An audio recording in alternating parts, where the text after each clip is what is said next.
Assalamualaikum warahmatullahi wabarakatuh. Halo teman-teman semuanya, perkenalkan nama saya Firdana Belusukhan dari Prodi Sistem Informasi Universitas Singapura Bangsa Karawang.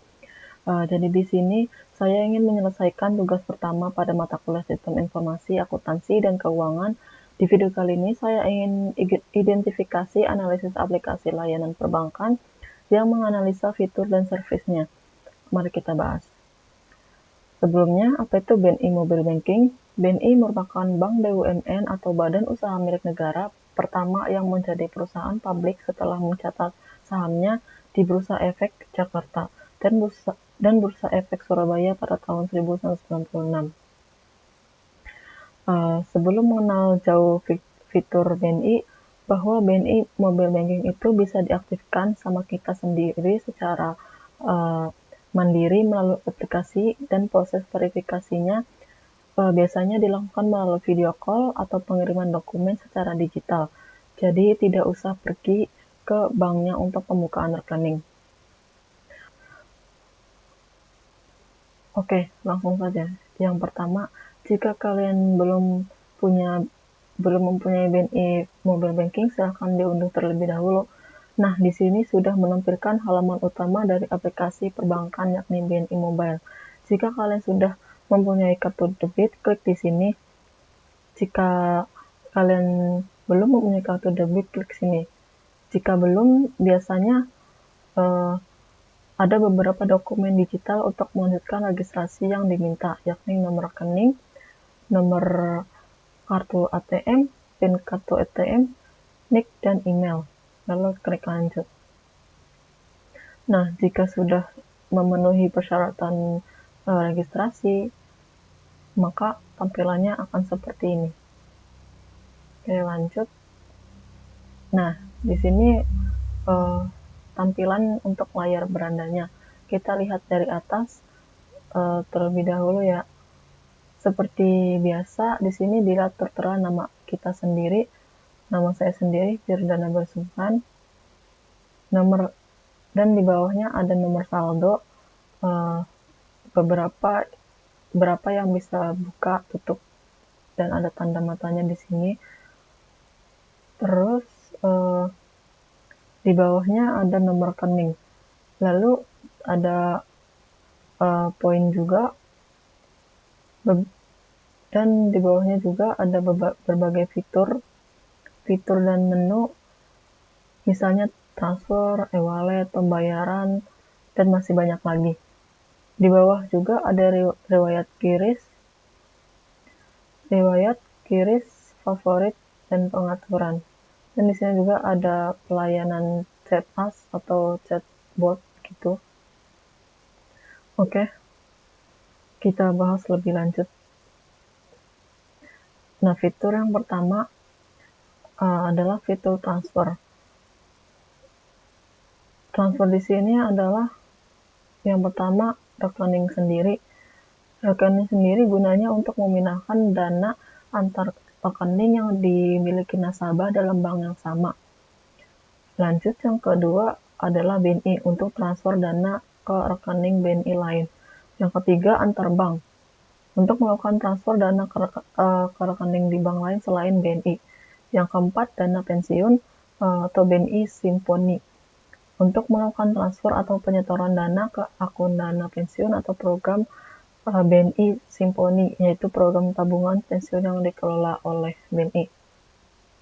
Lalu yang kelima ada virtual account billing untuk melakukan pembayaran ke fitur account, biasanya digunakan untuk pembayaran tagihan atau pembelian yang menggunakan nomor virtual account sebagai identifikasi transaksi. Lalu yang keenam, international remittance untuk melakukan transfer dana ke luar negeri.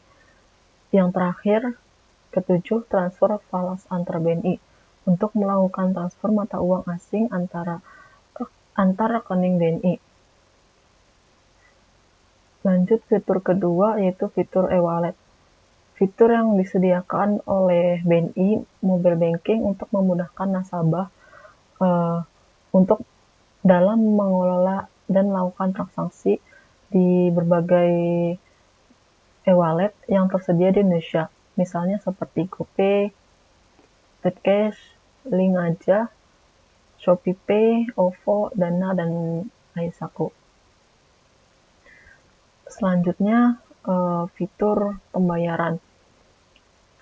Fitur pembayaran dalam aplikasi BNI Mobile Banking memungkinkan nasabah untuk membayar berbagai jenis tagihannya apa dan keperluan lainnya apa dengan mudah. Misalnya tagihan listrik, untuk membayar tagihan listrik PLN, dan air PDAM untuk membayar tagihan listrik.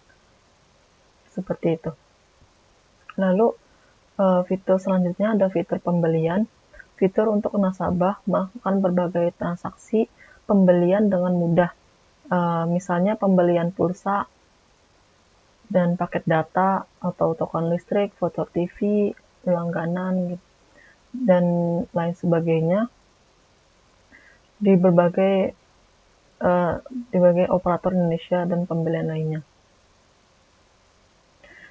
Selanjutnya, fitur investasi di BNI Mobile Banking dirancang untuk memudahkan nasabah dalam mengelola dan berinvestasi pada berbagai produk keuangan, misalnya seperti reksadana, SBN retail, saham, dan obligasi sekunder. Fitur ini untuk membeli, menjual, atau mengalihkan unit reksadana secara online. Nasabah bisa memilih dari berbagai reksadana yang tersedia, termasuk reksadana pasar uang, pendapatan tetap, campuran, maupun saham, dan obligasi. Nasabah dapat membeli obligasi pemerintah seperti obligasi negara retail atau suku retail, atau obligasi korporasi yang tersedia. Juga menyediakan informasi tentang tanggal, jatuh tempo, tingkat bunga, dan jadwal pembayaran kupon. Selanjutnya, fitur rekeningku, salah satu menu utama yang memungkinkan nasabah untuk mengakses dan mengelola informasi serta transaksi yang terkait dengan rekening mereka. Lalu fitur selanjutnya, mobile tunai. Fitur ini berguna untuk nasabah melakukan penarikan uang tunai dari ATM BNI tanpa menggunakan kartu ATM atau debit. Sangat praktis, mudah, terutama ketika nasabah lupa membawa kartu atau ingin mengirimkan uang kepada seseorang yang bisa ditarik tanpa perlu memiliki rekening bank. Kalian bisa melakukan penarikan di Alfamart, Indomaret, Lawson, dan lain-lain. Lalu kalian juga bisa menggunakan fitur Tanya BNI, yaitu menggunakan fitur layanan chatbot berbasis kecerdasan buatan yang disediakan oleh BNI untuk membantu nasabahnya mendapatkan informasi dan menyelesaikan berbagai masalah perbankan secara cepat dan otomatis. Kalian bisa mengisi nama, email, telepon, lalu mulai chatnya. Misalkan masalah transaksi, pembayaran, dan lain-lain.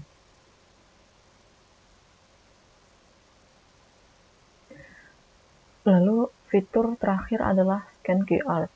Nasabah melakukan pembayaran di merchant atau toko yang mendukung QRIS atau Quick Response Code Indonesia Standard.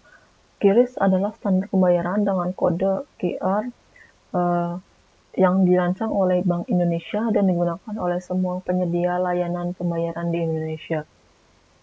Nah, cara menggunakannya, yang pertama buka aplikasi BNI, kemudian arahkan kamera kode QR yang disediakan oleh merchant atau penerima pembayaran. Setelah kode QR dipindai, aplikasi akan menampilkan detail pembayaran seperti nama merchant, jumlah yang harus dibayar, dan rekening tujuan.